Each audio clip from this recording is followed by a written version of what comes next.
Hey everyone, in today's quick tutorial, I'm going to show you how to favorite audio on Instagram so you can easily find and use your favorite tracks later. Let's get started. First things first, open up the Instagram app on your phone.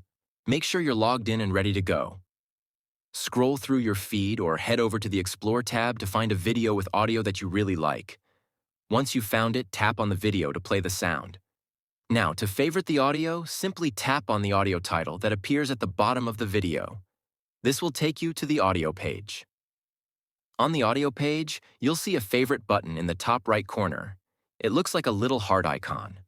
Tap on it to add this audio to your favorites.